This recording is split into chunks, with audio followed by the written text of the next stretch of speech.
Bonjour à tous. Aujourd'hui, j'ai la joie d'accueillir le pasteur Alain Joly. Bonjour.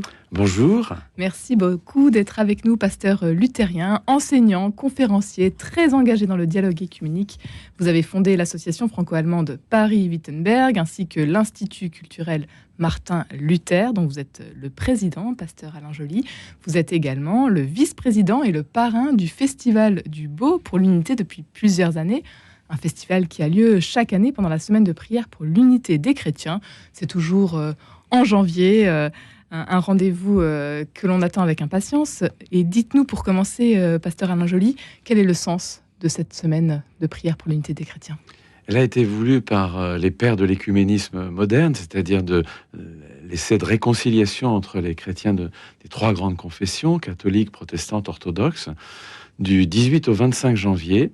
C'est une intuition, je crois, de l'abbé Couturier, donc au milieu du XXe siècle, de la fête de la chaire de Saint-Pierre dans l'ancien calendrier de l'Église catholique, donc le 18 janvier, donc de la fête du magistère de Pierre et de ses successeurs, les pontifes, à Rome, jusqu'à la fête de la conversion de Saint Paul, le 25 janvier, qui est donc plus dans l'idée de la connaissance intime du Christ et de l'élan missionnaire. Cette semaine de prière pour l'unité des chrétiens, elle revient donc chaque année à ces mêmes dates, et elle permet aux chrétiens des différentes confessions de se retrouver pour prier, pour partager la parole de Dieu, pour avoir des initiatives communes. À la longue, on pourrait se demander à quoi ça rime de répéter tous les ans cette initiative, cette heureuse initiative, puisque les fruits ne sont pas immédiatement perceptibles, sinon probablement dans une meilleure connaissance que les chrétiens de ces différentes églises ont de leurs frères et sœurs en christianisme, et peut-être d'eux-mêmes.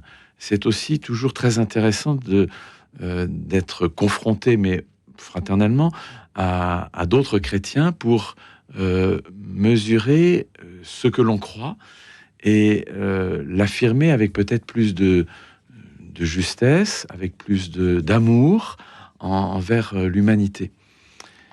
Et donc c'est une initiative qui n'est pas locale ou privée, elle appartient au calendrier de l'Église catholique, des églises protestantes, des églises orthodoxes et orientales, et donc a un caractère un peu officiel. Donc le pape, par exemple, à Rome, ouvre toujours la célébration solennellement et la conclut dans l'église Saint-Paul hors les murs avec les représentants des différentes confessions. L'idée, c'est que on soit en présence les uns les autres. C'est pas de se récupérer, d'inviter plus petit que soi ou de se chamailler. C'est d'être en présence les uns des autres dans une prière, c'est-à-dire une confiance que le Seigneur lui-même est attentif à l'unité de son peuple sur la terre dès maintenant. L'unité, elle est déjà dans le cœur de Dieu. Elle nous précède. Elle est même un don que l'Esprit peut marquer et signifier dans la vie des églises et la vie des chrétiens. Et il faut sans cesse donc être à l'écoute de ce que Dieu veut dire pendant ce temps-là, et bien au-delà, parce que je suis de ceux qui pensent qu'il faut aussi d'autres rendez-vous d'une année sur l'autre. Et alors, qu'est-ce que vous diriez des relations justement aujourd'hui entre catholiques, protestants et orthodoxes ? Où est-ce qu'on en est ? C'est très avancé, je pense, chez ceux qui ont le souci de la prière de Jésus, Père, que tous soient un, afin que le monde croie. Dans le monde missionnaire en particulier, je vois autant du côté des évangéliques. Alors c'est un peu une aile radicale des protestants, c'est pas les protestants classiques, mais c'est quand même un protestantisme très dynamique, très actif. Il y a moins de confessionnalisme, il y a moins de démarche identitaire que jadis. Et du côté catholique, maintenant, en tout cas officiellement, dans les documents du Saint-Père ou dans les suites du Concile, tout simplement, dans ce qui est proposé de vivre dans les paroisses à la suite du Concile Vatican II, il y a l'urgence de considérer qu'il y a d'autres chrétiens que ceux repérés dans l'Église qui confesse la vérité et qui s'appelle l'Église catholique romaine. Moi-même, comme luthérien, je conteste pas cette marque-là à l'Église catholique, mais l'Église catholique, depuis ces 50, 60, 70 années de proximité et dans la prière à l'écuménisme, ne peut plus et ne se considère plus comme le seul témoignage chrétien sur la terre.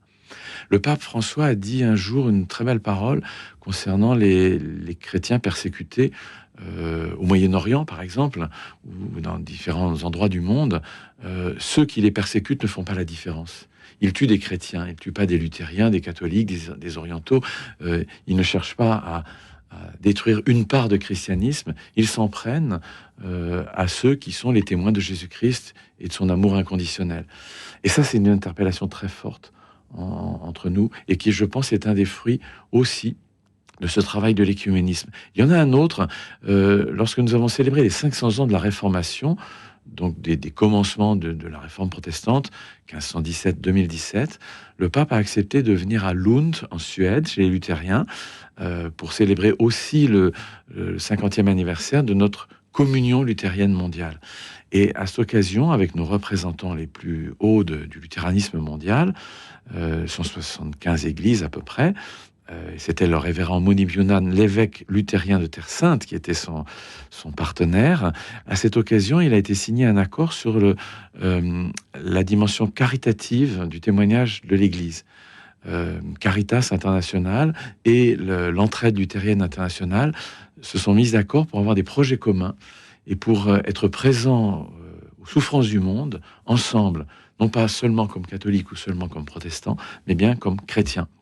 Et ça aussi, je crois que c'est un des fruits de ces rapprochements très concrets d'hommes et de femmes au moment de la semaine de prière pour l'unité des chrétiens. Il y a une interpellation très forte, il y a une exigence même à cause de cette semaine de prière. Et alors, pendant cette semaine de prière pour l'unité des chrétiens, il y a cette nouvelle proposition, ça fait déjà 12 ans maintenant, ce festival du beau pour l'unité, fondé par Brigitte Sauvegrain. C'est 3 jours de rencontres avec des personnalités et des artistes, donc des 3 confessions chrétiennes. Que va-t-il se passer de particulier cette année, pasteur Alain Joly ? Eh bien, l'Esprit soufflera une nouvelle fois avec intensité sur les artistes qui vont proposer leurs œuvres, qu'on pourra voir ou entendre, ou entrer même avec eux dans la démarche de leur louange, de leur... Avec une attention particulière aux chrétiens persécutés. Absolument. Chaque année, nous sommes attentifs, nous avons le souci d'intégrer dans notre prière de louange et d'accueil de la beauté les chrétiens qui sont persécutés, donc, ou qui vivent des souffrances, pas forcément dans la persécution anti-chrétienne, mais qui vivent des souffrances terribles, comme en Ukraine, en Russie. Et donc, certaines des œuvres qui seront montrées par nos peintres, nos photographes, nos graveurs et d'autres pourront être acquises au profit de l'AED, l'aide à l'Église en détresse. Notre idée, c'est de vivre l'avènement de la lumière dans les ténèbres. Vous vous souvenez que dans le prologue de Saint Jean, il est dit que le Verbe est orienté vers Dieu, et quand le Verbe se fait chair, c'est la lumière qui entre dans les ténèbres. C'est le début de l'évangile de Saint Jean. Et l'évangéliste dit: les ténèbres n'ont pas saisi la lumière, dans le sens ne peuvent en avoir la compréhension ni la main mise sur la lumière. Ça veut dire que nous croyons que même dans les épreuves que subissent nos frères chrétiens, ou les souffrances que nous avons au quotidien également, sans spectacle ni sans héroïsme particulier, la lumière reprend toujours ses droits. La lumière est plus forte que les ténèbres. La lumière ne laisse jamais le dernier mot aux ténèbres. Et cette lumière, c'est Jésus-Christ.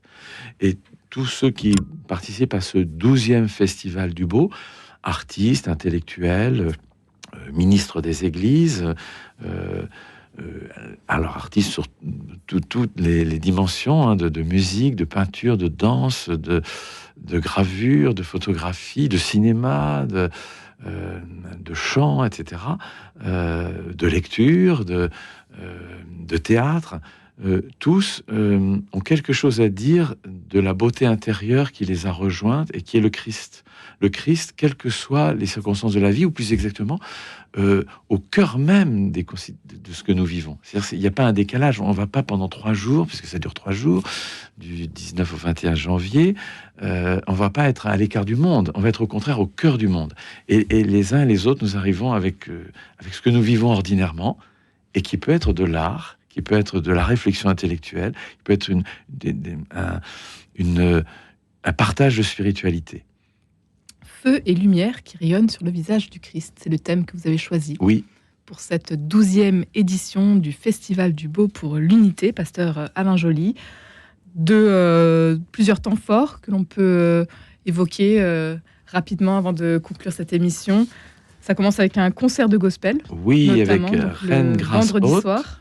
Oui, Reine Grâce, l'excellente artiste lyrique, chrétienne, très engagée. Donc ce sera dans l'église Saint-Ferdinand des Ternes, et le vendredi soir à 20h. Le lendemain, le samedi, nous avons une table ronde à laquelle je participe avec un de mes collègues pasteurs réformés, avec le père Philippe Desjans, que je pense que vous connaissez bien à l'antenne, qui est le délégué épiscopal pour la pastorale de l'art et de la culture, un représentant d'une église orthodoxe, et Cécile Martin-Houlgat, qui est peintre et qui est notre invitée d'honneur. Et puis toutes les informations seront sur le site bien sûr. Festival du Beau. On n'a pas le temps de les dire toutes à présent.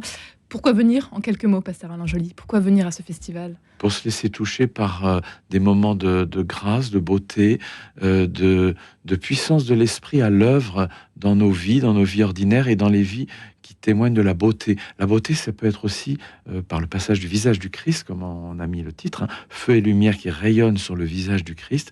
Ça peut être aussi l'humanité blessée.